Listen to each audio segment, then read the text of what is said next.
I'ma just jump right into this. You can come and view it later if you want to, all of that. But let me just give y'all a history lesson.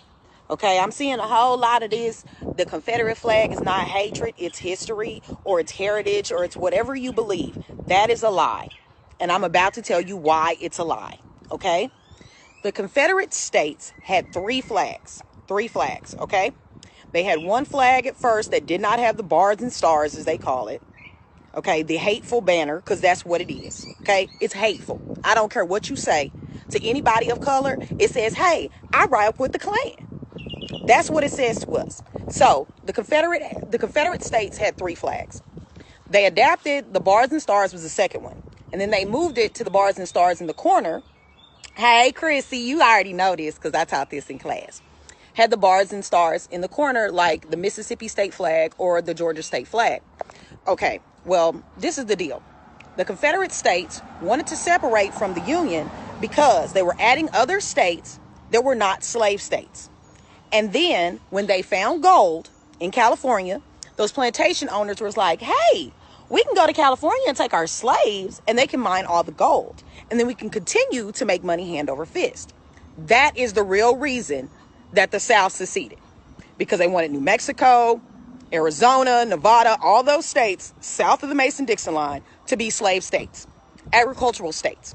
Yes, the North didn't really need slaves because they had textile industry and they started to industrialize before the South. Now, another thing that y'all don't know, that the majority of the slaves were brought over here not to harvest cotton, but to harvest sugar cane. Sugar cane will kill you if you've never seen it. So the majority of the first slaves went to the Caribbean, went to South America. There are way more slaves that ended up in South America and the Caribbean than ended up in the United States. Why, you ask? I'm getting to that. Cotton was not a profitable crop until Eli Whitney's invention of the cotton gin. You cannot separate cotton by hand. It's not profitable. But when he made the cotton gin, it was an easier way to more efficiently remove the seeds from the cotton. Okay? So then it became a profitable crop. That's when they started bringing in more and more slaves to the United States. So they could not only harvest cotton, but indigo and tobacco. Okay? Those three crops. Cotton, indigo, tobacco. All right? So another way, when y'all are saying it's protecting your Southern way of living, what you don't know, and you haven't been over, is the 3/5 compromise. That they decided that they were going to pass a piece of legislation that said a black person was only 3/5 of a white person. This is out there. It's the 3/5 compromise because the South said they weren't getting equal representation in the legislative body of our government. So that's why they came up with the 3/5 compromise. Okay?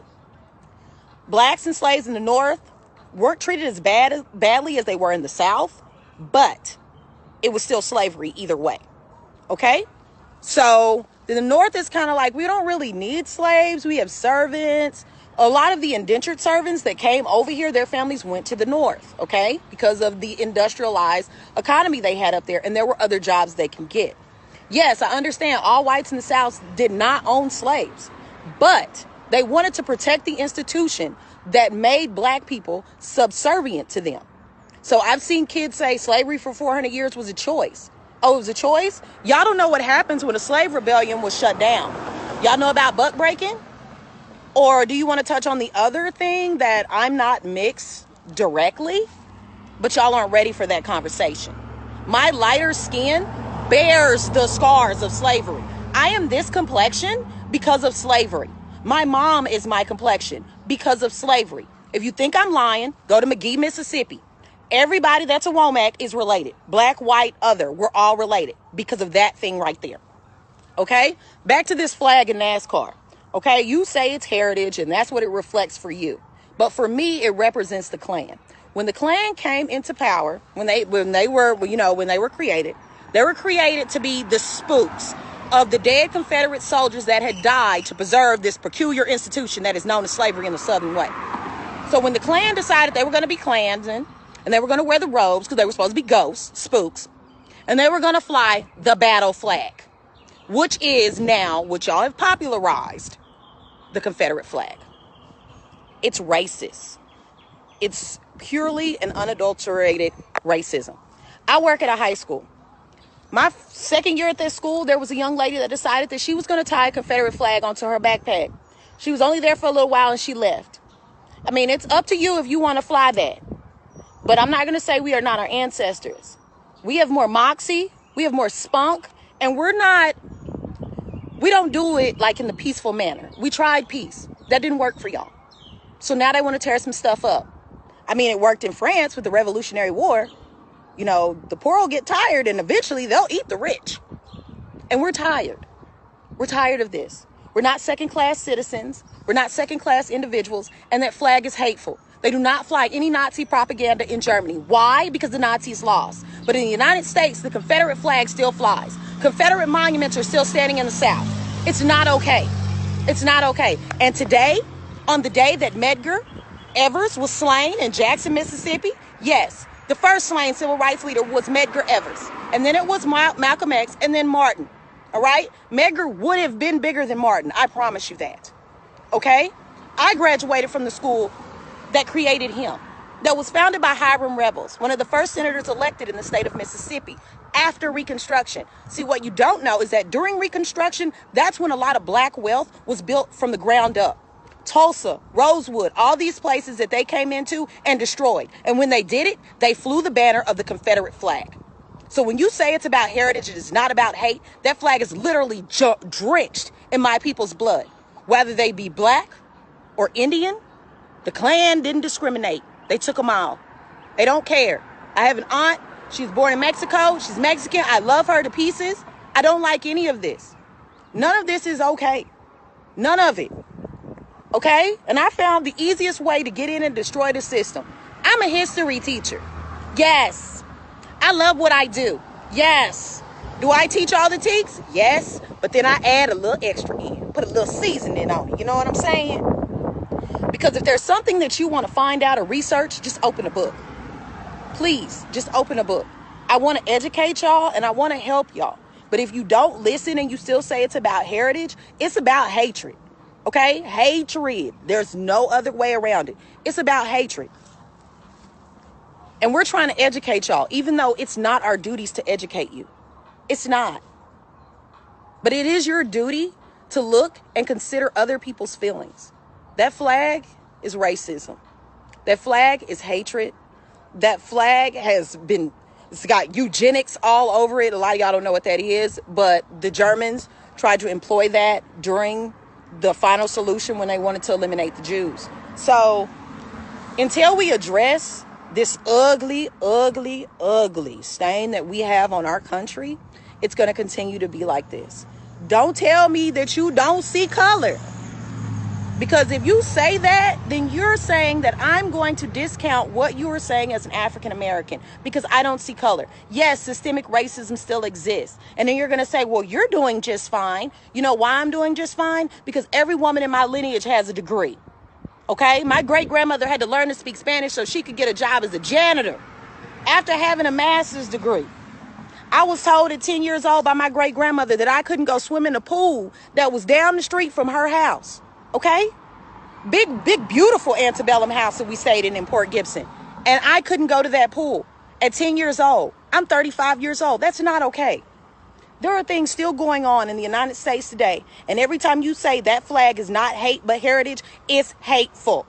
It's very hateful. And it needs to go. These Confederate monuments need to go. All of it needs to go. If you want stuff to change, then we have to address the scars that y'all have left on us. Okay? Y'all need to apologize to Colin Kaepernick. We can do more than just run behind balls and entertain y'all. All right? We can do all of that. It's okay for the Honey Pot founder to say, I want another little black girl to look at me and say, I can grow up and be this way. I can be successful. We need that. And it's okay. Just because we're saying that we can do it, it doesn't diminish anybody else. But through history, every time we've got it out the mud without anybody's help, somebody want to come in and burn it down. Tulsa, Rosewood. Okay? The only reason we were pushing for integration is because we wanted African-American schools to be funded the same way the white schools were funded. We don't really push into being into areas. All right? I don't know if y'all know this, but if that was the case, HBCU enrollment stays strong. All right? We're not trying to force our way of living or anything about our culture onto anybody else. We just want to be seen as equal. And then when we do it on our own, we don't want you coming in and taking it from us. Okay? There has to be some middle ground. There has to be some accountability. There has to be a conversation about what has gone on in this country. It's gone on long enough. And unless y'all gonna bring back the rights we had during Reconstruction, I'm gonna keep speaking up. I've been good. I've been quiet. Everybody been like, I know she gonna say something. She gonna pop out and give y'all the business. But I'm gonna do it eloquently because y'all want me to be the angry black woman. I'm not gonna be the angry black woman. But I am gonna show y'all what it's like to be young, gifted, and black. My black is beautiful. And I'm not gonna let anybody shrink that anymore. Okay?